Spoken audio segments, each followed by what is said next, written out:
অনেক সময় আপনি আমি বাদাম খেতে যাইয়া, মামা 10 টাকার বাদাম দেন,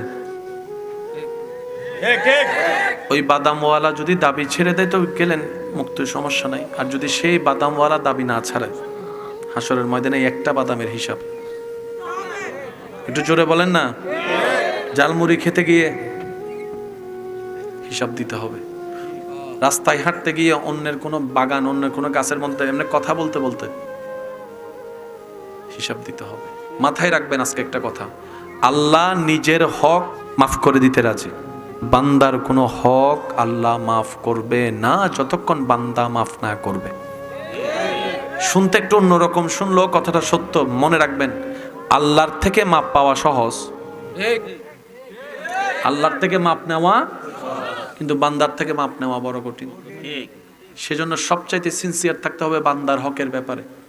আপনি আমি যেগুলোকে খুব সামান্য মনে করি, যেমন দোকানে গেলাম চকলেট একটা খাইয়ে না খেয়ে না টাকা, উনিও চিন্তা করলো না, আমিও চিন্তা করি না, কিন্তু এটা আল্লাহর কাছে ধরা খাবে যদি উনি আপিল চানায়। এই একটা চকলেটের বিনিময়ে হয়তো 50,000 ওয়াক্ত নামাজ দিলেও কবুল হবে না। কিভাবে? যিনি পাবে উনি যতক্ষণ দাবি ছাড়বে না ততক্ষণ দিতে হবে। এমনি নাই ইবাদত, এমনি নাই নামাজ রোজা, যা আছে সেগুলোরও কোয়ালিটি নাই, এর উপর যা আছে এগুলা যদি অন্য কেউ টান মারে অবস্থাটা কি হবে? নবী রহমাতুল্লিল আলামিন একদিন সাহাবায়ে কেরামকে জিজ্ঞেস করছেন, হে আমার সাহাবারা, বলো তো দেখি হাসরের ময়দানে সবচেয়ে গরিব কে হবে? সাহাবায়ে কেরাম বললেন, আল্লাহ এবং রাসূল ভালো জানেন। নবীজি বললেন, সাহাবারা শুনো, জান্নাতে যাওয়ার জন্য উপযুক্ত যত নেক আমল দরকার সব আমল থাকার পরও যে জান্নাতে যেতে পারবে না সেই সবচেয়ে গরিব। সাহাবায়ে কেরাম অবাক হয়ে বললেন, ইয়া রাসূলুল্লাহ, জান্নাতে যাওয়ার মতো আমল থাকার পরও জান্নাতে যেতে পারবে না কিভাবে? বলে যে তার জান্নাতে যাওয়ার জন্য নামাজ, রোজা, হজ, যাকাত সব আমলে ভরপুর থাকবে, কিন্তু রবের সামনে গিয়ে এক একজন এক একটা আপিল করবে, আল্লাহ আমি সেই বান্দাটা আমাকে দুনিয়াতে একটা কষ্টের কথা বলছিল, আমি এটার ফায়সালা চাই, প্রতিদান চাই। আল্লাহ তাআলা বলবেন, তুমি তার হক বুঝাই দাও, যেহেতু দুইটা কথা কঠিন শুনাইছো। এবার আপনি তাকে জিজ্ঞেস করবেন, ভাই আপনাকে কি দিব? সে বলবে যে আপনার 20 বছরের নামাজ দিয়ে দেন, আপনি দিতে বাধ্য। আরেকজন এসে বলবে, আল্লাহ আমি ন্যায় বিচার পাই নাই, দুনিয়াতে আমার অর্থ সামর্থ্য ছিল না, সবাই তার পক্ষে ছিল, আল্লাহ আমি ন্যায় বিচার চাই। তাকে মুখ বন্ধ করার জন্য আপনি দিলেন এবার 30টা রোজা, 40টা রোজা, 50টা রোজা, দিতে দিতে দিতে দিতে দিতে দেখবে সব খালি। আল্লাহ রাসূল বলে, ওই ব্যক্তি সবচেয়ে গরিব হবে হাসরে, যে জান্নাতে যাওয়ার চান্সেস ছিল কিন্তু ওই মানুষের আপিলের কারণে যেতে পারে নাই। আপনি এমনি দুষ্টামি করে হাঁটার পথে কাউকে একটা দিছেন আর কি, দুষ্টামি করে, যদি সেও ইজি নাই আপনিও ইজি নাই কোনো ব্যাপার, কিন্তু আপনার সে মারাটা যদি কারো এখানে আঘাত লাগে, ইজ্জতে আঘাত লাগে, সে যদি দাবি না ছাড়ে, হাসরের ময়দানে এটার বিনিময়ে আপনাকে অনেক ইবাদত দিয়ে দিতে হবে। সেজন্য প্রত্যেকটা কদম আল্লাহর ওয়াস্তে। এমনি আমাদের হায়াত কম, বাকি আছে অল্প হায়াত, বাঁচবো আর কয়দিন, বলেন না? এই হাসি তো একদিন বন্ধ হবে, চোখের পানি, চোখের কোনায় তো পানি একদিন আসবেই। আজকে ঘরে গিয়ে কিংবা কালকে যখনই সময় পান একটা পরীক্ষা নিজের সাথে করবেন। একদিন না একদিন নিঃশ্বাস বন্ধ হওয়ার পরীক্ষা তো দিতে হবে, বলেন না ভাইয়া? নিঃশ্বাস বন্ধ হওয়ার যন্ত্রণা তো একদিন একদিন সইতে হবে। আপনারা যখনই পারেন আমার আবদারটা একবার রাখবেন, ফ্রি টাইমে নিজের রুমের মধ্যে আপনি সব কিছু কাজ শেষ করে যখনই সময় পান, শুয়ে পারেন আর বসে পারেন, লম্বা করে একটা নিঃশ্বাস নিয়ে নিঃশ্বাস বন্ধ করবেন। 2 সেকেন্ড, 4 সেকেন্ড, 5 সেকেন্ড, 6 সেকেন্ড, যার ফুসফুসি যত মজবুত সে অনুযায়ী একটা পর্যায়ে দেখবেন আপনার মন চাইবে যে নিঃশ্বাস ফেলতে, আপনি তারপরও ফেলেন না, যতটুকু পারেন বন্দি করে রাখবেন। এক পর্যায়ে দেখবেন আপনার বিবেক বলবে, ব্রেন সিগন্যাল দিবে, নিঃশ্বাস ফেল, নতুন করে নিঃশ্বাস নেয়, নাইলে যাবি, তারপর আপনি ধরে রাখবেন। ঠিক তখন আপনি অনুভব করবেন মৃত্যুর যন্ত্রণা কেমন হতে পারে। আমার এই অনুরোধটা এখানে একটু একবার করে দেখেন নিজের সাথে নিজে, কিছুক্ষণ পরে দেখবেন আপনার মাথা চক্কর দেওয়া শুরু করবে। ঠিক ওই মুহূর্তে যখন আপনার বারবার নিঃশ্বাস নিতে ইচ্ছে করবে, ফেলতে ইচ্ছে করবে, ঠিক ওই মোমেন্টে আপনি নিজেকে প্রশ্ন করবেন, এই মুহূর্তে কি আমি কাউকে আঘাত দিব? আপনার দিল বলবে যে না। এই মুহূর্তে আমি কি কাউকে গালাগালি করব, ঝগড়া করব? আপনার দিল বলবে যে না। আপনি যদি জিজ্ঞেস করেন এই মুহূর্তে তুই কি করে শান্তি পাবি, তখন আপনার দিলে বলবে এই মুহূর্তে তোর রবকে ডাক, রবকে ডাক, রবকে ডাক, রবকে ডাক, তখনই শান্তি পাবি।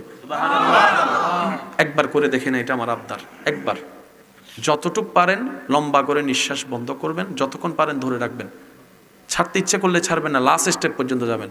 যখন শেষ পর্যন্ত আপনি নিঃশ্বাস ফেলবেন, সামনে যদি পারেন একটা আয়না রাখেন, আপনার চেহারাটা আপনি দেখেন, বিকৃত হয়ে যাবে, চুকটুক বড় হয়ে যাবে,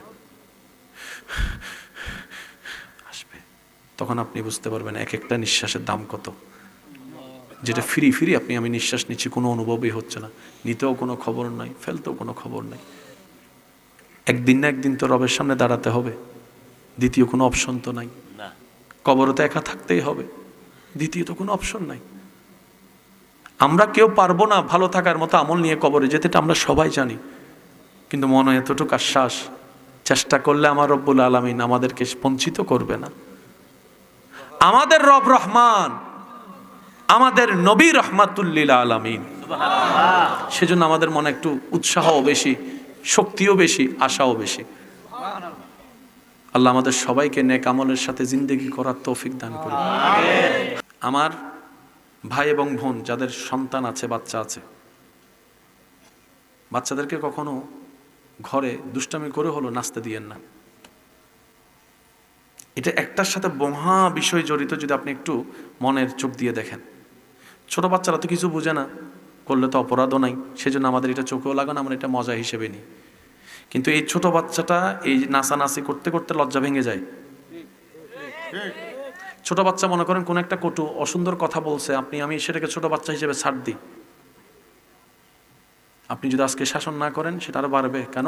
সে চিন্তা করবে যে আমি বলছি তো কি হয়েছে, কেউ তো কিছু বলে না, আমার মা বাপ তো ছিলই। এটা বাড়ে যায়, মানুষের গুলা বাড়ে যায়, কমে না। আমার ভাই বোনদেরকে অনুরোধ করবো, আপনারা একজন সচেতন অভিভাবক হিসেবে এটা মাথায় নিয়ে চিন্তা করবেন। যে বাচ্চা 5 জনের সামনে, ও তো এখনো লজ্জাবোধ আসে নাই, কিন্তু নাচা শিখে ফেলছে। ওই বাচ্চা যখন লজ্জাবোধ ভেঙে যাবে, তখন আর মানুষের সামনেও মা বাবার সাথে বেয়াদবি করতে এই সন্তানের দ্বিধাবোধ লাগবে না। কারণ একটার সাথে একটা রিলেটিভ বিষয়। একটু জোরে বলেন না। ছোটবেলায় যারা মক্তবে গিয়েছেন, এমন কেউ আছে এখানে? মক্তবে যান নাই আপনারা? ছোটবেলায় যারা মক্তবে গিয়েছেন, তাদের সাথে যে একটা কোরআনের সম্পর্ক হয়েছে, সুবহানাল্লাহ। ওই মক্তবের সাথে এখনো হৃদয় টানে কি টানে না? ওই মক্তবে যাওয়ার অভ্যাসের সময় যে সালামটা অভ্যাস হয়েছিল, এখনো চলে, এখনো চলে। কথা বলেন। এটা আমি অনুরোধ করে বলছি, কষ্ট নিয়েন না। বাচ্চাদেরকে এমন কোনো কাজ করতে দিবেন না যেটা বড় হয়ে সে করলে আপনার জন্য লজ্জার কারণ হবে। ছোটবেলা থেকে এমন কোনো কাজকে প্রশ্রয় দিবেন না, আদর দিয়ে বুঝাই দিবেন। আবার চিন্তা করবেন, এই বাচ্চা এই গালিটা, এই পচা কথা, এই নাচটা শিখলো কোত্থেকে? কারণ সে তো মার পেট থেকে শিখে আসে নাই। ওই কারণটাও খুঁজে বের করবেন। আল্লাহ তাআলা আমাদের সবাইকে বুঝার আমল করার তৌফিক দান করুন। এই মাহফিলকে কবুল করুক। আগামী বছর এর চাইতে আরো আজিমুশান আয়োজন করার তৌফিক দান করুক।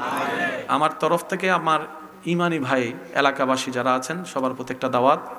এই জানুয়ারি মাসের 25 তারিখ চট্টগ্রাম বাহার সিগন্যাল দরবারে বারিয়া শরীফে। কত তারিখ বললাম? বলেন না, কত তারিখ? 25 তারিখ। 2 দিন ব্যাপী মাহফিল হয়, জানুয়ারি 25 এবং 26 দরবারে বারিয়া শরীফে। ঐতিহাসিক 12ই মাঘ মাহফিল। তো দরবারে বারিয়া শরীফের ভক্ত অনুরক্ত যারা আছেন দূর দূরান্ত থেকে, সবাই ঐক্যবদ্ধ থাকবেন এবং একজন আরেকজনকে শ্রদ্ধা মোহাব্বত ভালোবাসবেন। আর এলাকাবাসী যারা আছেন, আমাকে ভালোবাসেন যারা আছেন, আপনাদের দাওয়াতে আমি এসেছি, আশা রাখবো আমার আমন্ত্রণে আপনারা যাবেন। চট্টগ্রাম চানগাঁও থানা বাহার সিগন্যাল দরবারে বারিয়া শরীফ। কেউ বলে বারিয়া দরবার শরীফ, কেউ বলে আলামিন বারিয়া দরবার শরীফ। এই মাসের 25 তারিখ 26 তারিখ ঐতিহাসিক 12ই মাঘ। 12ই দাওয়াত দিয়ে গেলাম আপনাদেরকে, পারলে আসবেন, আমরা যেন আপনাদের মেহমানদারি করতে পারি এই সুযোগটা একটু দিবেন। আর দরবারে বারিয়া শরীফের যত ভক্ত অনুরক্ত আছেন, সবার প্রতি আদেশ এবং নির্দেশ, শরীয়ত সবার আগে, আল্লাহ এবং রসুলের বিধানের আগে কোনো বিধান।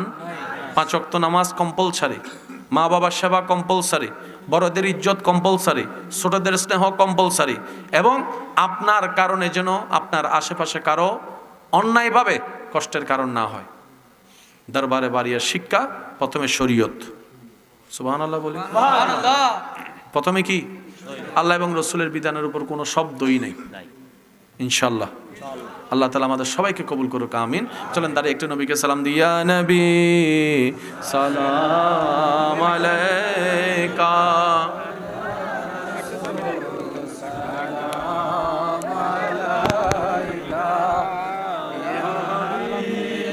বহুদিন পর। এটার লেখক হচ্ছে শায়ের জগতের উজ্জ্বল নক্ষত্র, অনেক কালামের লেখক শায়ের মোহাম্মদ ইকবাল সাহেব মাদ্দাজিল্লুহুল আলী। বলেন মারহাবা। আল্লাহ তোমার দয়া বুঝেছি, বুঝেছি বহুদিন পর। ভেবেছি দুনিয়া কত যে আপন, আসলে দুনিয়াটাই পর। আল্লাহ তোমার দয়া বুঝেছি, বুঝেছি বহুদিন পর। সবাই কি আওয়াজে আল্লাহ তোমার দয়া বুঝেছি, বুঝেছি বহুদিন পর। ভেবেছি দুনিয়া কত যে আপন, আসলে দুনিয়াটাই পর। আল্লাহ তোমার দয়া বুঝেছি, বুঝেছি বহুদিন।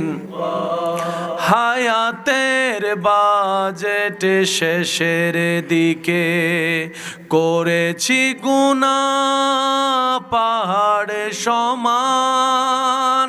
তুমি যদি এখন ক্ষমা না করো, কার ধারে যাব হে রহিম রহমান। তোমার দয়া ছাড়া স্বর্গে জায়গা হবে না আমি বুঝেছি। ভেবেছি দুনিয়া কত যে আপন, আসলে দুনিয়াটাই পর। আল্লাহ তোমার দয়া বুঝেছি, বুঝেছি বহুদিন পর। উচ্চ আওয়াজ একবার বলেন আমিন। আসলেই তো দুনিয়াটা পর। মাঝে মধ্যে এমন কিছু দৃশ্য চিত্র আপনার আমার চোখের সামনে আসে, থমকে থাকতে হয়। বাবার লাশ মার লাশ দাফন করতে দিচ্ছে না সন্তানেরা। এক সময় বাহিরের মানুষ দিত না, এখন এমন অমানুষ হয়ে যাচ্ছে দিন দিন আমরা। নিজের সন্তানরাই লাশ জানাজা না দিয়ে আটকায় রেখেছে, আগে নাকি সম্পত্তি ভাগ করতে হবে। এমনও পর্যন্ত দৃশ্য দেখা গিয়েছে, একটা জায়গায় বাবাকে কবর দিলে সেই জায়গাটা আর কখনো বিক্রি করা যাবে না, দাম পাবে না, সেজন্য বাবার কবর পর্যন্ত দিতে দিচ্ছে না ওই জায়গায়। মনে রাখবেন প্রিয় ভাই, দুনিয়া কখনো কাউকে আপন করেনি, দুনিয়া কখনো কাউকে আপন করবে না। দুনিয়া আপন করেই না, দুনিয়া শুধু অভিনয় করে, দুনিয়া শুধু মায়া দেখায়, দুনিয়া শুধু ধোঁকা দেয়।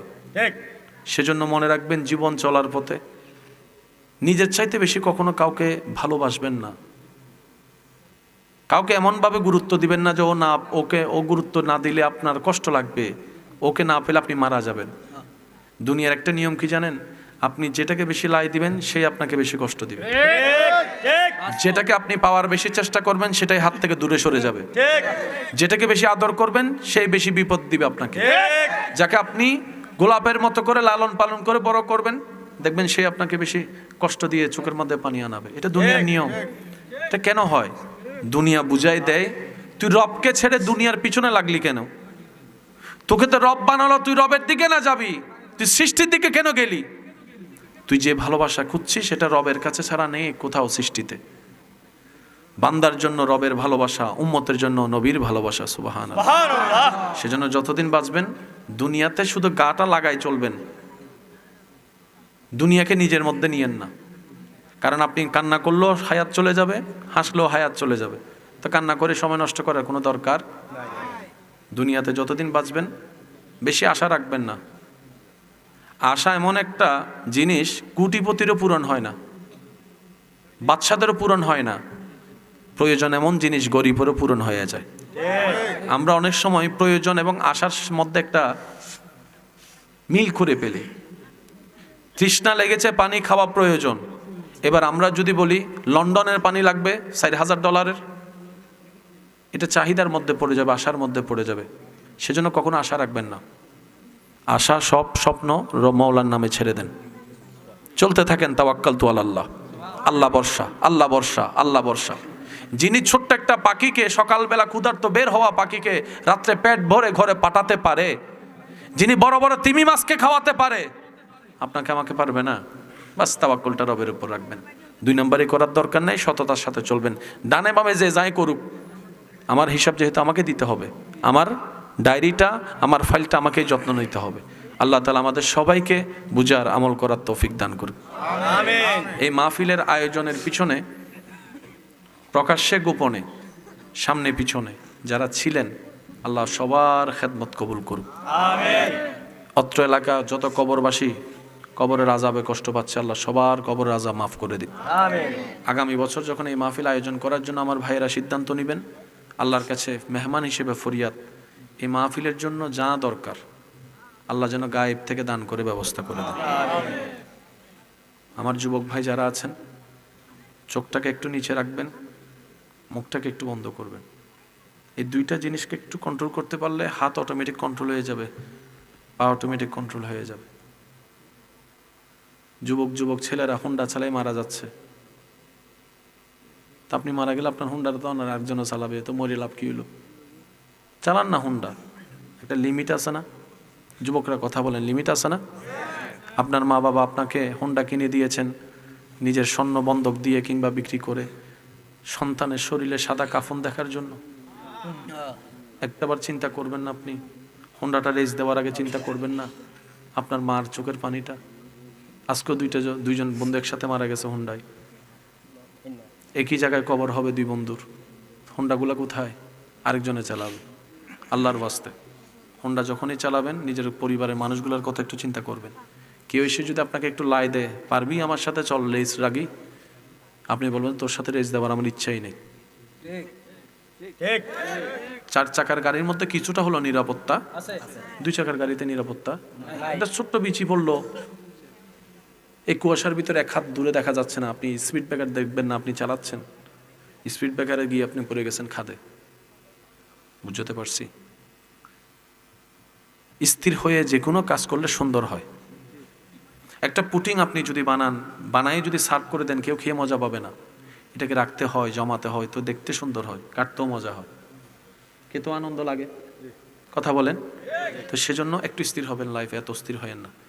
আল্লাহ তাআলা আমাদের সবাইকে সুন্দর একটা জীবন দান করুন। জীবন আল্লাহর দেওয়া খুব নিয়ামত, এটাকে কদর করতে হয়। আল্লাহ যা দিবে সেটাকে শুকরিয়া করবেন এবং যত্ন নেবেন। যে দেহে যা আছে সেগুলোর মালিক আপনি, আমি নই, আল্লাহ আমানত দিয়েছেন আমাদেরকে, হাসর আবার ফেরত নিয়ে নিবে, এরকম একটা বিষয় আছে না, হিসাব নিবে না? তো সুতরাং আমরা যেন আমানতের খেয়ানত না করি। আল্লাহ কবুল করুক। আমি বাবা একটা জুতা দিয়ে 6 মাস পার করেছি, 1 বছর পার করেছি, কিন্তু তুই সন্তান যখন নতুন জুতার আশা করেছিলি, আমার পকেটে টাকা ছিল না, কিন্তু তোকে সেই স্বপ্ন পূরণ করার জন্য আমি বাবা ওভারটাইম করা শুরু করেছি, পরিশ্রম বাড়িয়ে দিয়েছি। শরীর আমার সয় না, আমার শরীর আরাম খোঁজে, কিন্তু আমি বাবা আরামের দিকে তাকাই নাই। যখনই আমার শরীর আর কাজ করার জন্য শক্তি পেত না, চোখটা বন্ধ হতো দুর্বলতার কারণে, আমি চোখটা বন্ধ করলে ও আমার কলিজার টুকরো সন্তান, তোর চেহারাটা আমার বেশি আসতো চোখের মধ্যে, তোর চেহারাটা চোখের মধ্যে বেশি আসতো। তোর চেহারার এই কান্নাটা আমি সহ্য করতে পারতাম না, তোর চেহারায় হাসি ফুটানোর জন্য আমি তখন আবার ঘুম না গিয়ে দাঁড়িয়ে যেতাম, ওভারটাইম করা শুরু করতাম, কঠিন পরিশ্রম করা শুরু করতাম। ও বাবা সব জোড়াইছি তোদের জন্য, আমি বাপ মা কিচ্ছু কবরে নিব না, একটু বয় না আমার পাশে, একটু আমার হাতটা ধর, একটু ধর আমার হাত। সন্তানের সেই টাইম নাই, সন্তানের সে সময় নাই বাবার হাতটা ধরার জন্য, মার মাথায় একটু হাত বুলাই দেওয়ার জন্য। এমন অনেক দুর্ভাগা সন্তান আছে, শুধু প্ল্যানিং খুঁজতে থাকে কিভাবে সম্পত্তি ভাগটা নিজের ভাগে বেশি নেওয়া যায়। এই সম্পত্তি তো দরকার ছিল না আমাদের, এই সম্পত্তি ওয়ালার চাইতে তো 1000 গুণ সুখে আছে সেই গরিব পরিবার যার তেমন কোনো অর্থ নাই, কিন্তু সন্তানগুলা মা বাবাকে চোখের সুরমার মতো সম্মান করে। আওয়াজ দিয়ে বলেন ঠিক কিনা? আপনার বিবেক কি বলে এই সম্পত্তির কোনো দরকার? কারণ আমরা আল্লাহর কাছে সম্পত্তি চাইতে জানিনি। কিভাবে চাইতে জানিনি? আমরা আল্লাহর কাছে দালান খুঁজেছি, ঘর খুঁজেছি, কিন্তু মূলত দোয়া করার দরকার ছিল, আল্লাহ শান্তিতে থাকার মতো একটা ঘর দাও। ঘর আছে, যদি শান্তি না থাকে সেই ঘর তো থাকার চাইতে জাহান্নামে থাকা অনেক ভালো। দোয়াটা যদি এভাবে করতাম, ইয়া রব তোমার ভান্ডারে তো কোনো কমতি নাই, তুমি দিলেও তো তোমার কমবে না। আল্লাহ আমার চাওয়ার মধ্যে কমতি থাকতে পারে, তোমার দেওয়ার মধ্যে তো কোনো কমতি নাই। আল্লাহ আমি অযোগ্য হতে পারি, কিন্তু তোমার রহমত পেলে তো আল্লাহ আমি নিচেও যোগ্য হয়ে যাব। আল্লাহ একটা ঘর দাও, যে ঘরে থাকবে শান্তিতে ভরপুর, যে ঘরের বাসিন্দারা থাকবে আদবে ভরপুর, যে ঘরের বাসিন্দারা থাকবে মানসিকভাবে একজন আরেকজনের জন্য উদার মনের। আল্লাহ এমন একটা ঘর দাও যে ঘরে আমিও থাকবো, আমার মা বাবাও থাকবে, আমার স্ত্রী সন্তানও থাকবে, আমার নাতিপতিও থাকবে, সবাই যেন ইজ্জতে থাকে, ঈমানে থাকে, শান্তিতে থাকে। তাহলে আল্লাহ তাআলা এমন একটা ঘর দিত যে ঘরে ঢুকলেই আপনার কাছে মনে হতো আপনি জান্নাতে ঢুকে আছেন। আমরা তো দোয়া করতে জানিনি, ব্যর্থতা আমাদের। আমরা সন্তান খুঁজেছি, আল্লাহ 5টা মেয়ে হয়েছে, একটা ছেলে দাও। এবার সেই ছেলেটা বড় হয়ে যদি,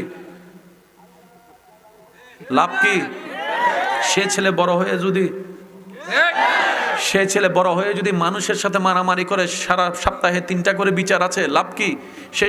সেই ছেলে যদি ইফটিজিংকারী হয়, সেই সন্তানের পিতা হয়ে মা হয়ে লাভ কি? আমরা তো সন্তান খুঁজেছি, আউ ওয়ালাদিন সালিহিন ইয়াদউ লাহু, ওই সন্তান তো রবের কাছে খুঁজিনি। যদি চাইতাম আল্লাহ একটা সন্তান দাও, ছেলে দাও আর মেয়ে দাও তোমার ইচ্ছা, কিন্তু একটা সন্তান দাও যে সন্তানটা হবে সালেহ, নেককার, ইবাদতকারী। আমি জাহান্নামী হলেও আমার সন্তানের একটা দোয়ার কারণে যেন আমি জান্নাতি হয়ে যাই, এমন একটা সন্তান দাও। আমরা তো দোয়া করতে জানিনি। ব্যর্থতা আমাদের। আমরা নিজের স্বার্থটা দেখেছি, আমরা টোটাল বিষয়টাকে কখনো কভারেজ দিতে পারিনি। সেজন্য প্রিয় ভাইয়েরা, দোয়া যখনই করব, একটা দোয়া করবেন, আল্লাহ আমার কি দরকার, আমার জন্য কি ভালো, আমার চাইতে 1000 গুণ তুমি বেশি ভালো জানো। আমার আজকের দিন আমি জানি, আগামীর দিনের পরিবেশ পরিস্থিতি কেমন হয় সেটা আমার জানা নাই, কিন্তু তুমি তো জানো। আল্লাহ আমার জীবনকে আমি খুশি মনে তোমার রহমতের উপর ছেড়ে দিলাম। আমার জন্য যা কল্যাণ যখন হবে সেটা তুমি আমাকে তখন দান করিও, আর সেই সময় আসা পর্যন্ত আমাকে খুশি মনে শুকরিয়ার সাথে ধৈর্য ধারণ করার তৌফিক আল্লাহ তুমি দান করিও। তাহলে জীবনে আর কোনো ঝামেলা, বাবা কথা বলেন না প্লিজ, বাবা প্লিজ প্লিজ একদম। তাহলে জীবনে আর কোনো অশান্তি, আওয়াজটা মনে হয় ছোট হলো। তাহলে জীবনে আর কোনো পেরেশানি, জীবনে আর কোনো অশান্তি, জীবনে আর কোনো কষ্ট। যে বান্দা নিজের জীবন তরি হাসি মুখে রবের রহমতের নামে ছেড়ে দেয়, রব্বুল আলামিন ওই জীবন তরিকে এমনভাবে গাইডলাইন দেয়, দুনিয়াও তার অর্জন হয়, আখিরাতও তার আলোকিত হয়ে যায়। সত্যি করে একটা কথা বলেন, আমরা কি এইভাবে দোয়া করতে জানছি? সত্যি করে বলেন না ভাইয়া, আমরা দোয়া করি কিরকম সেটা নিজেরাও জানি না। আবার অনেক মানুষ এমন আছে দোয়া করতে বলে দোয়া খুঁজে পায় না। বলেন। অনেকে মুনাজাতে গেলে আর দোয়া আসে না, যে কি বলবো সেটাই মুখে আসে না। তো যে 2-1 জন আমাকে ভালোবাসেন, আমি তাদের উদ্দেশ্যে এই কথাটা বলি, দোয়ায় যদি কোনো কিছু মনেও না থাকে, একটা কথা মনে রাখেন, এই একের ভিতর সব হয়ে যাবে। সে দোয়াটা হচ্ছে, আল্লাহ তুমি নিজ গুণে আমাকে তোমার প্রিয় বান্দা হিসেবে কবুল করে নাও। একটা দোয়া, শুধু একটা দোয়া, আল্লাহ তুমি নিজ দয়ায় আমাকে তোমার প্রিয় বান্দা হিসেবে কবুল করে নাও। এবার আল্লাহ যখন আপনাকে প্রিয় বান্দা হিসেবে কবুল করবে, আল্লাহ হবে আপনার, আপনি হবেন আল্লাহর। সুবহানাল্লাহ। আপনি হবেন আল্লাহর, আল্লাহ হবে আপনার। আল্লাহ যার, স্রষ্টা যার, সৃষ্টি সব তার হয়ে যায়। সেজন্য আমরা আল্লাহর বাইরে যারা আছি, অর্থাৎ আল্লাহর প্রিয় বান্দা হতে পারিনি, আমাদের অডেল থাকার পরেও কিচ্ছু নাই। আর যারা আল্লাহর হয়েছেন তাদের কিচ্ছু না থাকার পরেও সব আছে। আপনার আমার কথা ঘরের মানুষও শুনে না, কিন্তু আল্লাহর সাথে যারা বন্ধুত্ব হয়েছে তাদের কথা পশু পাখিও শুনে। সুবহানাল্লাহর জোরে। আমরা যারা আল্লাহর হতে পারিনি, নিজের সন্তানকে ডাইনে যেতে বললে বামে যায়। আর আল্লাহর যিনি হয়েছেন সুলাইমান নবী, বাতাসকে যেদিকে বলে বাতাস সেদিকে যায়। প্যার সে কহো না ইয়ার সুবহানাল্লাহ, আরো জোরে বলেন সুবহানাল্লাহ। সবকিছুর মূলে হচ্ছে রবের হওয়া। আমরা যদি রবের হতে চাই 100 কোটি বছরও হায়াত দিলে কি আমরা পারবো পারফেক্টলি হতে? পারবো না, কারণ আমরা জানি একটা ভালো করলে 10টা ভুল করি। সেজন্য দোয়াটা এমন ভাবে করবেন, আল্লাহ তুমি আমাদেরকে বানিয়ে নাও,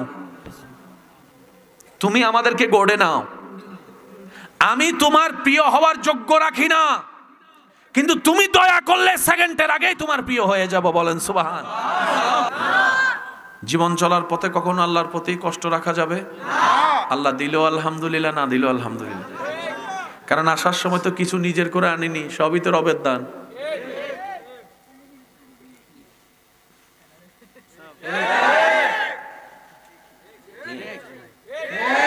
এবার আপনি বলবেন ভাই কোটটা আমার, আমি বলবো কোটটা আছে কই? কয় গায়ে। গাটা কার? কয় আল্লাহর। তো কয় গড়িটা আমার, আমি কিনছি। তো গড়িটা আছে কোথায়? হাতে। হাতটা যদি রবে নিয়ে ফেলে তো গড়ি দিবেন কো?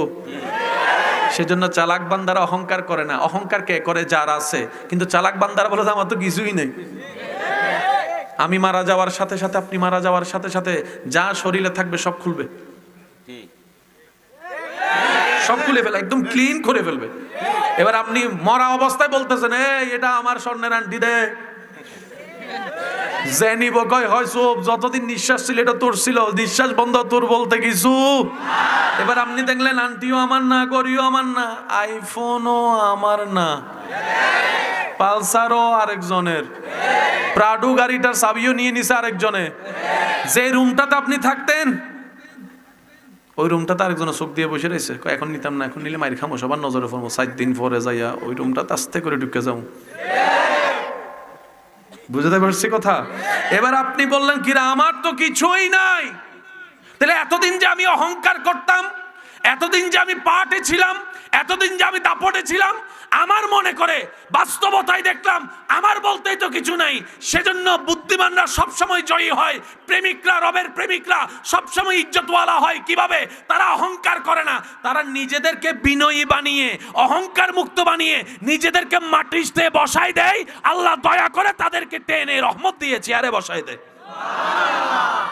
আল্লাহর প্রতি কখনো নারাজি রাখা যাবে না, কারণ নিজের বলতে যা আছে সবগুলা কার? দিয়েছেন কে? নিবেন কে? আপনার আমার বলা তো দূরের কথা, নাক খোসকানোরও বিন্দু পরিমাণ কোনো অধিকার। সেজন্য আপনার এলাকায় মানুষ মারা গেলে আপনারা একটা দোয়া পড়েন, সে দোয়াটা একটু সবাই মিলে বলেন, ইন্না লিল্লাহি মাশাআল্লাহ। আরেকবার বলেন। এবার আমার ভাইরা বলেন, আপনার জীবনে যতগুলা জিনিস আসে, মোবাইল বলেন, আপনার হোন্ডা বলেন, এই বলেন, সে বলেন, জায়গা বলেন, জমি বলেন, মা বাবার চাইতে দামি কিছু আছে? মা বাবা মারা গেলে সন্তান এই দোয়া পড়ে কি পড়ে না? এই দোয়ার মেইন বেসটা কি? ইন্না লিল্লাহি ওয়া ইন্না ইলাইহি রাজিউন। আমাদের আঞ্চলিক ভাষায় বলে, আপনাদের এখানে কি বলে আমি জানি না, আল্লাহর মাল আল্লাহ নিয়ে গেছে। বলেন আল্লাহর মাল আল্লাহর মাল আল্লাহ নিয়ে গেছে। এটা হচ্ছে আমাদের আঞ্চলিক অর্থ এই আরবিটার। অর্থাৎ যে মা বাবাকে আমি আমার মনে করছিলাম, এটা আসলে আমার নয়, এটা আমার রবের।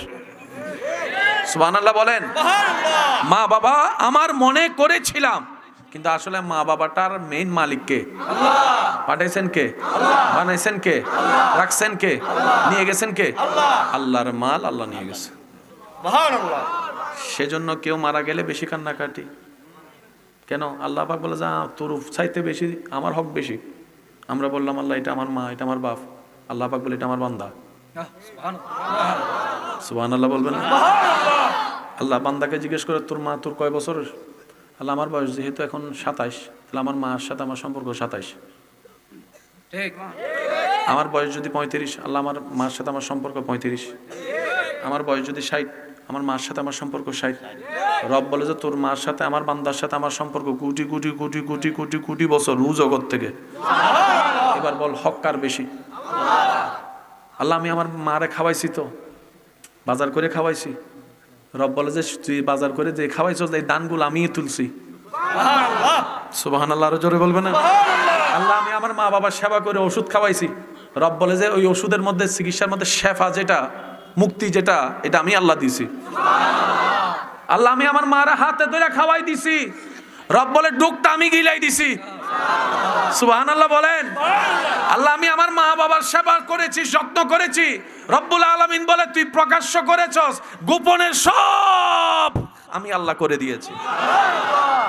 প্রত্যেকটা মানুষের প্রত্যেকদিন কিডনি ডায়ালিসিস করে রক্ত। যারা ডায়ালিসিস রোগী আছে আপনার এলাকায়, কখনো গিয়ে একটু জিজ্ঞেস করবেন আপনার কেমন লাগে ডায়ালিসিস করতে, কতক্ষণ লাগে, সবকিছু জিজ্ঞেস করবেন। উনি হয়তো বলবে বাঁচার চাইতে মরে যাবো অনেক ভালো।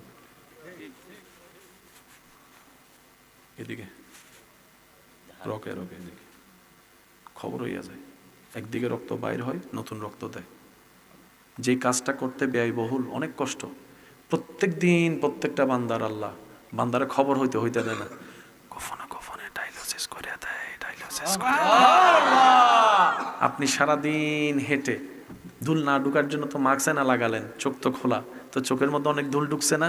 আমার যুবক ভাইয়েরা জানে কিছু ধুল দেখা যায়, কিছু ধুল অণুবীক্ষণ যন্ত্র ছাড়া দেখা যায় না। কিন্তু সকালবেলা যখন জানলার ফাঁক দিয়ে সূর্যের আলো ঢুকে তখন কিছু কিছু ধুল দেখা যায়। আরেকটু জোরে বলেন। সকালবেলা যখন সূর্যের আলোটা আপনার জানালা ভেদ করে ভিতরে ঢুকে দেখবেন ছোট্ট ছোট্ট কণা কণা কিছু ধুল উড়ে, যেগুলা সাধারণ চোখে দেখা যায় না। এরকম হাজার ধুল আপনার আমার চোখে আজকে সারাদিন জমেছে। তো সকালবেলা তো আপনার চোখ খোলা লাগবে কাজ করার জন্য, প্রত্যেক দিনই ধুল জমে থাকলে তো আপনার চোখে খুলতে পারবেন না। কিন্তু আল্লাহ কি করবেন জানেন, বান্দা ঘুমানোর পরে এই চোখটাকে ক্লিন করে সকালবেলা চোখের কোনায় সমস্ত ময়লাগুলো নিয়ে আসে। আজকে বাসায় যাওয়ার পর একটা কাজ করবেন, আপনারা যারা আমার দিকে তাকায় আছেন, আপনাদের চোখের পুঁতো কি ঘুরতেছে নাকি একদিকে বলেন? কোনো ঘুমন্ত মানুষ যদি আজকে ঘরে থাকে, যাইয়েন যার মেজাজ ঠান্ডা তারে করেন, আবার গরম মেজাজ হইলে কিন্তু মাইরা দিতে পারে, আবার আমার দোষ দিয়েন না। ছোট বাচ্চা যদি থাকে হেঁটেও করতে পারেন, ছোট বাচ্চারা যাইয়া যাই ঘুম থাকবে, দেখবেন চোখ এটা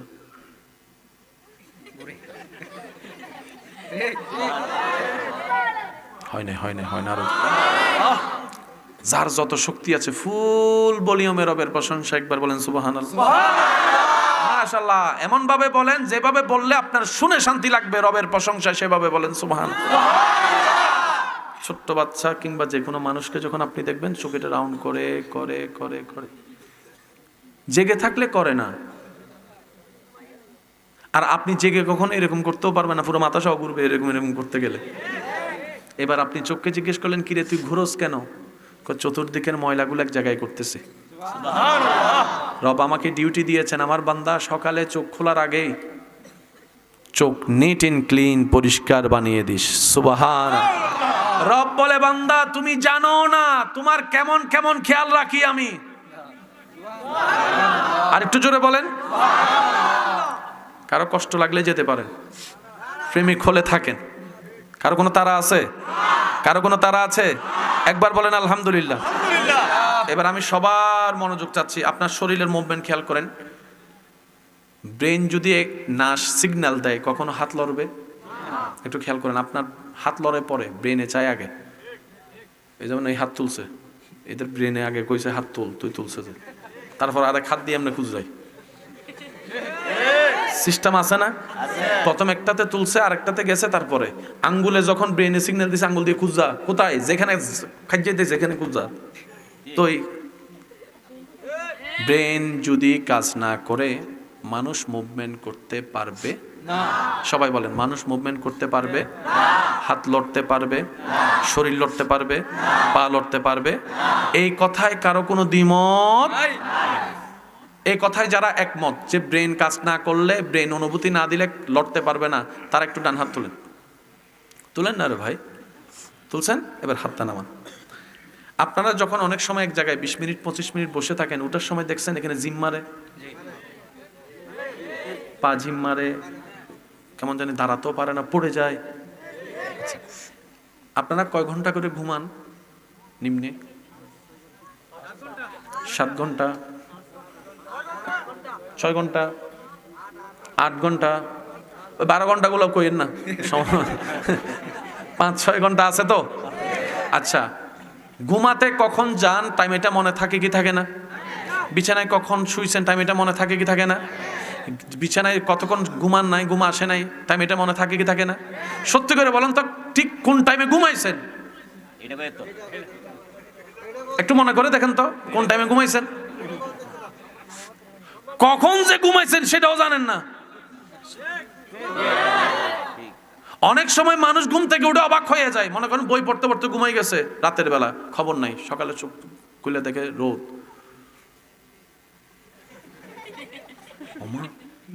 6 ঘন্টা হয়ে গেছে ঘুমাইছি, বই এখানে, খবর কিরে আমি না বই পড়তে পড়তে ঘুমাচ্ছি, তাহলে ঘুম আসলে তো আমার এটা রেখে সুন্দর করে ঘুমটা যাওয়ার কথা। কখন ঘুমাই গেছি নিজেও জানি না। অনেকে ডায়লগ মারে, কখন ঘুমাই গেছি নিজেও জানি না। রব বলে যে আমি তোরে জানতেও দিই না। বান্দা, তোর শরীর পরিশ্রম করার জন্য শরীরে এনার্জি দরকার। এনার্জির সবচেয়ে বড় বুস্টারের নাম হচ্ছে ঘুম। এই ঘুমটা আমি আল্লাহ দিই যে, এটা ওষুধ দিয়ে আসে না, এটা রবের রহমতের দরবার থেকে আসতে হয়। 1 মিনিটের ঘুম কত দামি, শুধু এতটুকু বলি, কাউকে যদি 1 সপ্তাহ ঘুমাইতে না দেয়, তারপরে যদি তার সামনে একটা সুন্দর বিছানা দেয়, আপনি যদি তারা কোন সব সম্পত্তি লেখা দেয় তো ঘুমাইতে দিব, সে কি করবো জানেন?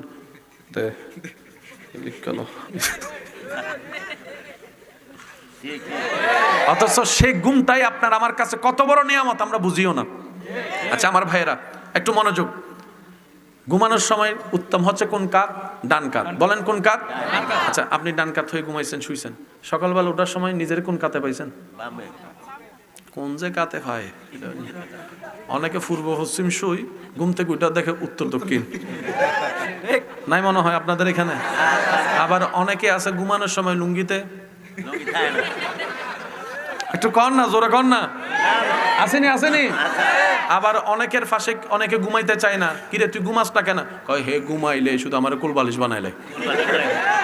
আছে না? অনেকে ঘুমের ভিতর বক বক করে কথা বলে। আছে? ফাঁসের জন্য যখন বলে যে আমি ঘুমাইতে পারি নাই তোর জন্য, তখন সে বলে যে আমি কি করছি? কয় তুই সারা রাত শুধু কথা বলছস, বকবকানি করছস, হাঁটছস, এই করছস সেই করছস। তখন সে বলে যে মিথ্যা কথা কইস না, আমি জীবনে এই কাজটা করি নাই। ঘুমের জগতে কে কি করে কোনো খবর নাই। সেজন্য জেগে থাকলে মারলে 2টা মাইর খাবেন, আর ঘুমের মধ্যে যদি কাউরে থাপ্পড় মাইরা দেন, কই ঘুমে আছে, বিচার নাই। কথা বলেন ঠিক কিনা? এবার আমি সবার মনোযোগ চাচ্ছি। তাহলে একটা সুন্দর শরীরের জন্য, সকালের জন্য, কাজের জন্য একটা পারফেক্ট শক্তিওয়ালা শরীরের দরকার। এই শরীরটাকে শক্তি দেওয়ার জন্য ঘুমের দরকার। ঘুমের নিম্নে ঘন্টা পাইলাম কয় ঘন্টা? 7 ঘন্টা। কয় ঘন্টা পাইলাম? আচ্ছা আপনি যে ডান কাত হয়ে ঘুমালেন, সকালে উঠে দেখলেন বাম কাত কিংবা এমনে তেমনে, আপনার তো ব্রেন কাজ করে নাই, তাহলে আপনি লড়লেন কেমনে?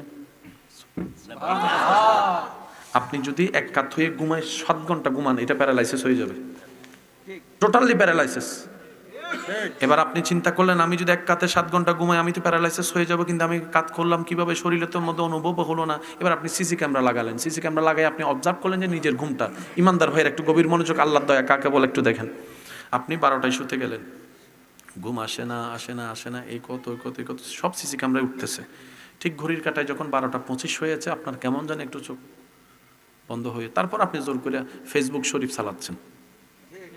আছে না এরকম অভ্যাস? আছে না? কিন্তু এক পর্যায়ে দেখলেন আপনি হঠাৎ করে সোজাসুজি ঘুমাই গেছেন। তখন ঠিক ঘড়ির কাঁটায় 12টা 35। বলেন 12টা 35। সিসি ক্যামেরাকে আপনি টেনে দেখলেন একটা ঠিক 5 মিনিট যখন হয়েছে, আপনি নিজের অজান্তেই সোজা থেকে বাম কাত হয়ে গেছেন। সুবহানাল্লাহ বলেন। 10-15 মিনিট যেতে না যেতে আপনি আবার ডান কাত হয়ে গেছেন। আবার 15-20 মিনিট যেতে না যেতে আপনি আবার সোজা হয়ে গেছেন। এই কিছুক্ষণ পরপরে আপনি রাউন্ড করতেই আছেন। এবার আপনি আপনার দৃশ্যটা দেখে বললেন আমার তো কোনো কিছু মনে নাই, আমার ব্রেন তো অ্যাক্টিভ ছিল না, আমি যদি এরকম করলাম তো আমার খবর হলো না। রব বলে যে বান্দা তুই যে আল্লাহকে ভুলে যাচ্ছস, ওই আল্লাহ তোর খেয়াল রাখতেছে। 7 ঘন্টা যদি এক পজিশনে তুই ঘুমাস, সকালবেলা আর উঠতে হবে না, প্যারালাইসিস হয়ে যাবে। তাই আমি আল্লাহ সময়ে সময়ে তোর ঘুমন্ত অবস্থায় ব্রেন যখন কাজ করে না, আমি আল্লাহ রহমত দিয়ে তোকে করত করাই দেই, যেন শরীরের মধ্যে কোনো ড্যামেজ না হয়। বলেন সুবহান। তিনি আমাদের রহমান। কায়রা নিলে পাওয়া যায় না, দিলে পাওয়া যায়। কায়রা নিলে পাওয়া যায় না, পাইলেও সেটা বেশি দিন থাকে না, থাকলেও সেটা শান্তির হয়। কিন্তু আপনি দিতে থাকবেন, রহমত আপনাকে দিতে থাকবে। সুবহানাল্লাহ বলেন, আরেকটু জোরে বলেন সুবহানাল্লাহ। আল্লাহ তাআলা আমাদের সবাইকে আল্লাহর দয়া বুঝার তৌফিক দান করুক, আল্লাহর প্রতি কৃতজ্ঞ থাকার তৌফিক দান করুক, আল্লাহর প্রেম সাগরে ডুব দিয়ে, নবীর প্রেম সাগরে ডুব দিয়ে ঈমানদার হয়ে থাকার আল্লাহ আমাদের সবাইকে তৌফিক দান করুক। ঘুমের কথা মনে থাকবে ইনশাআল্লাহ, মনে থাকবে। আজকে থেকে যখন ঘুমাতে যাবেন আর ঘুম থেকে উঠবেন, এটার জন্য আলাদা একটা শুকরিয়া করবেন যে আলহামদুলিল্লাহ আল্লাহ তুমি আমার যত্নটা নিছো। পারবো ইনশাআল্লাহ, পারবো ইনশাআল্লাহ।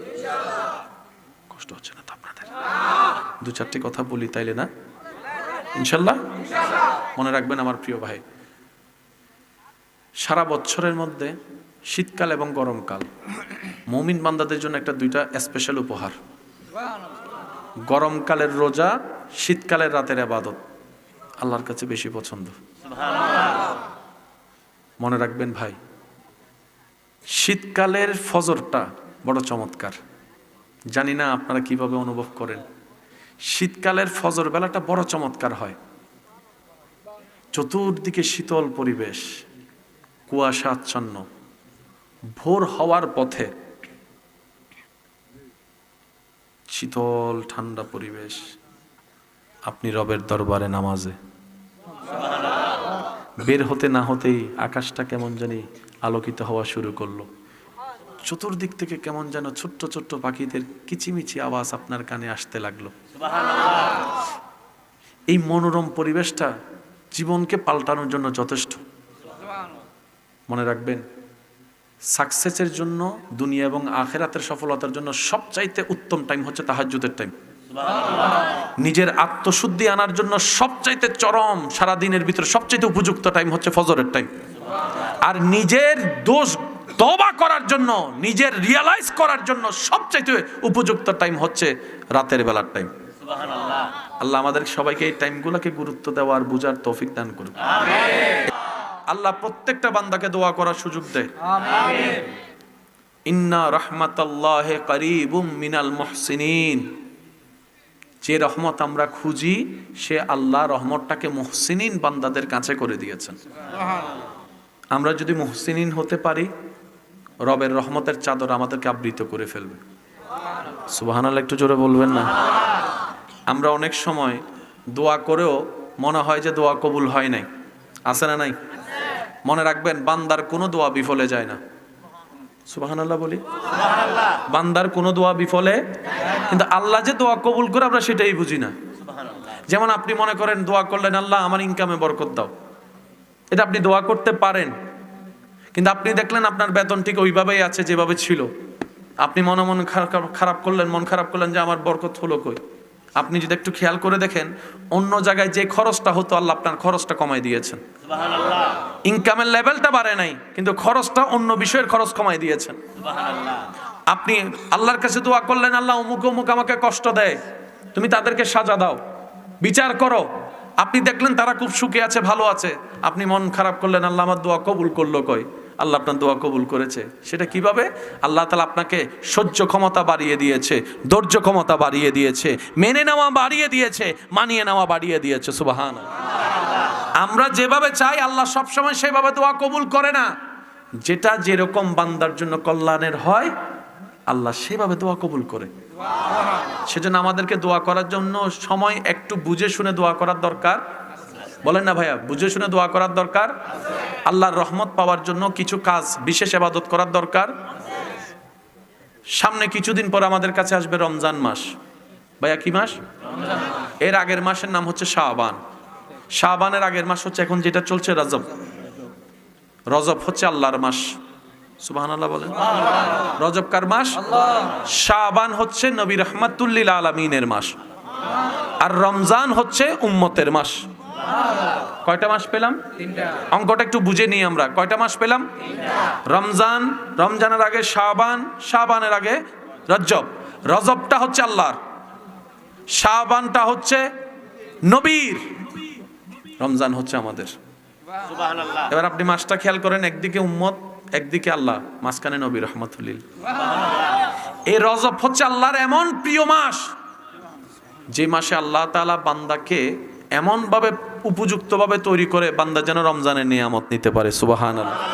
তো রমজানের মধ্যে রহমত আছে না নাই, মাগফিরাত আছে না নাই, নাজাত আছে না নাই। আল্লাহ রমজানকে 3 ভাগে ভাগ করেছেন এমন ভাবে, প্রথম 10 দিন রহমত, তারপর 10 দিন মাগফিরাত, তারপর 10 দিন নাজাত। আল্লাহ পাক বলে প্রথম 10 দিন আমার রহমতে ভরপুর হও, দ্বিতীয় 10 দিনে তোমার গুনার জন্য আমার কাছে ক্ষমা চাও। তো রহমতও হয়ে গেল, ক্ষমাও হয়ে গেল, আর তো টেনশন নাই। পরের 10 দিন তোমাকে আমি আল্লাহ নাজাত করে দিলাম, মুক্তি করে দিলাম। সুবহান। প্রত্যেকটা কিছুর সিস্টেম আছে না নাই? আর একটু জোরে বলেন আছে না নাই? সেজন্য ইসলাম হচ্ছে কোড অফ লাইফ। এটাকে যারা অনুসরণ করতে পারবে, ফিদ দুনিয়া হাসানাতাও ওয়া ফিল আখিরাতে হাসানাতাও, এই দুনো জগতের শান্তি আল্লাহ তাআলা ইসলামের ভিতর দান করেছেন। মহব্বতের আওয়াজে বলেন সুবহানাল্লাহ।